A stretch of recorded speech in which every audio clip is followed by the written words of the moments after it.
Since October, police in one American city have pulled about 140 boats out of the water. Not stolen, not lost in a storm, abandoned, left to rot by owners who did the math and walked away.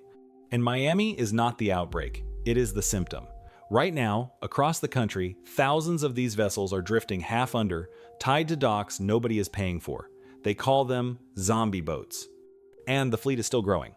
So before we go any further, understand this. You are watching a market tell you the truth about itself, and it is doing it in a language most people never learn to read. A sunken cabin cruiser off Star Island reads as an eyesore. To the market, it is a data point. So is the sailboat rotting behind a marina in Virginia. So is the pontoon half swallowed by a Michigan lake. Line them up, and they spell out one equation. One simple, unforgiving piece of arithmetic that explains every single one of these boats and explains what is about to happen to yours. By the end of this, you will know that equation, and once you see it, you will not be able to look at a marina the same way again. Because the same math that stranded these boats is already sitting on the balance sheet of the boat in your slip, or the one you are thinking about buying. The people who run these harbors already know it. The dealers know it, they just do not say it out loud. So let us read the water together, one clue at a time. Start with the thing everyone can see. In Biscayne Bay, off some of the most expensive real estate in America, smaller boats abandoned by owners who could not afford them are rotting in the tropical heat. Since last October, Miami Beach police have identified and removed about 140 of them. More still sit half submerged or anchored across the bay. The commander of the Marine unit put it plainly, "A lot of people buy a boat and never realize what it costs in fuel, in maintenance, in marina fees, and when the bill outruns the dream, the boat gets left behind." And the first thing the headlines get wrong is simple. They treat Miami like a local story. It is not. It is the same story playing out in every coastal state and along the Great Lakes at the same time. Go north to the Chesapeake. On the Lynn Haven River in Virginia, one clean water group set out to pull 100 abandoned boats out of the water in a single year. On the Anacostia, federal money made it possible to remove 33 more from marinas and waterways. Virginia handed out $3 million in state grants for boat removal, and then a group there landed a separate grant of nearly $3 million more from the federal government just to haul out the ones already known. And the woman running that project said something that should stop you cold. She said they do not want to come back in 3 years and take another 100 boats out of the same water. Because that is exactly what keeps happening. The federal government has a name for these things: abandoned and derelict vessels. Its own marine debris program says thousands of them litter ports, waterways, and estuaries all over the country. Through years of competitive grants, that program has helped remove close to 400 boats nationwide. Sit with that gap for a second. Thousands out there, only hundreds removed. That is not a cleanup, it is a bucket against a rising tide. Look at North Carolina. Since 2019, crews there have pulled nearly 100 abandoned and derelict vessels out of the water, along with tons of other wreckage. More than 3.5 million pounds of debris hauled out of the coastal shallows. And these boats are not just sitting there quietly. Now and then, an abandoned craft breaks free of its rotting lines and drifts, crashing into docks and bulkheads near the very waterfront mansions its former owner could never have afforded. Florida even had to invent a new category for the ones on their way out: an at-risk vessel.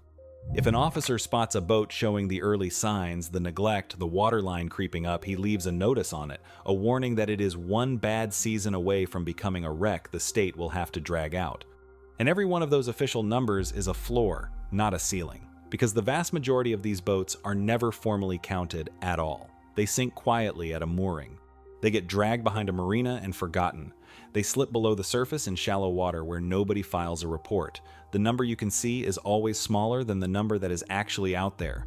So when a program says thousands, the honest translation is at least thousands, and probably far more. That is clue one. The scale is national, it is understated, and it is accelerating. But scale does not explain motive. Thousands of boats do not abandon themselves. Somebody made a decision. So the question that unlocks everything is this: why would a grown adult walk away from a boat that once cost them $30, $50, $100,000 and just let it sink? The lazy answer is that people are careless, that they overspent, got bored, and bailed. And sure, some did, but careless does not build a national epidemic. Careless does not repeat in the same water 3 years running. What builds a pattern this size is not carelessness, but incentive. A cold, rational, dollars and cents incentive that makes walking away the smart move. Here's the equation. This is the one I promised you at the start. The marine industry writes it out in its own technical journals, and it goes like this. Resale value less than the cost of proper disposal equals abandonment. Read it again, because it is the whole story. When what your boat is worth on the open market drops below what it would cost you to legally get rid of it, the cheapest thing you can possibly do is nothing. Untie the lines, stop paying, disappear. And to feel why that math is so punishing, you have to know what proper disposal actually costs. Because a boat is not a car. You cannot just drive it to a scrapyard and get a check. Most of these hulls are fiberglass, and fiberglass is almost impossible to recycle at a profit. Nobody wants it.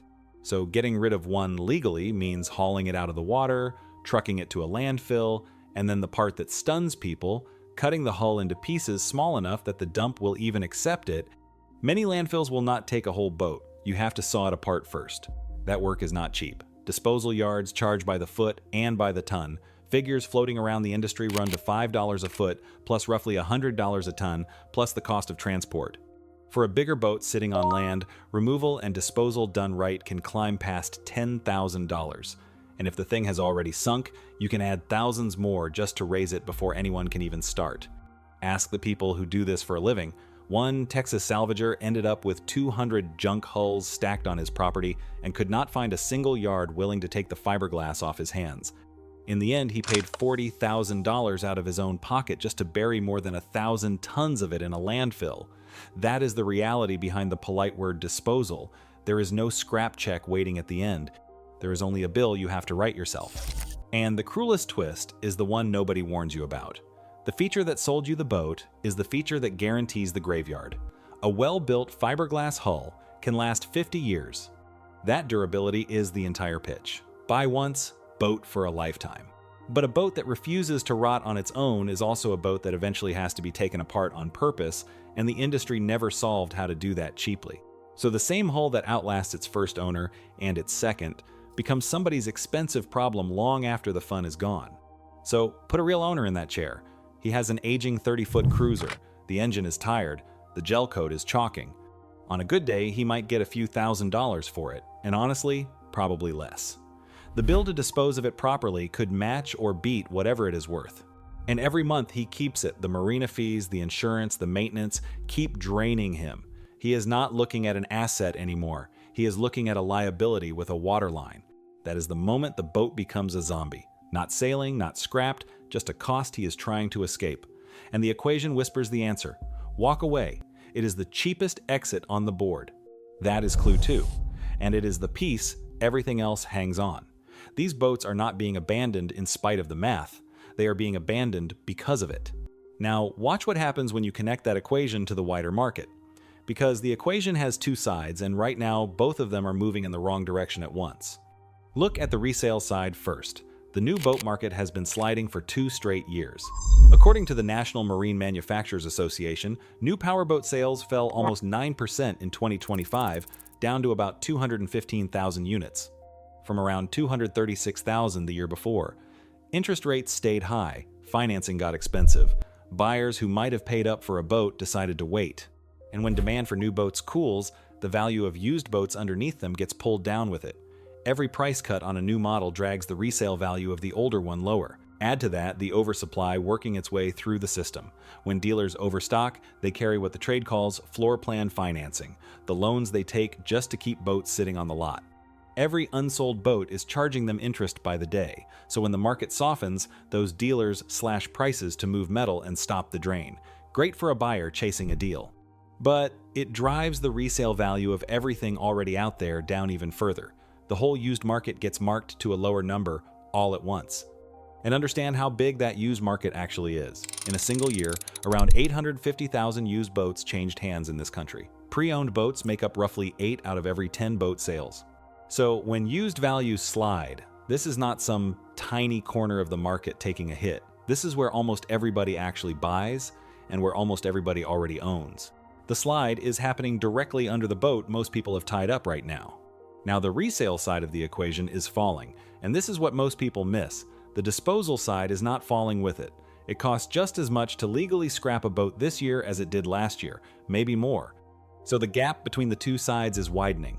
Every month, more boats cross the line where resale drops below disposal.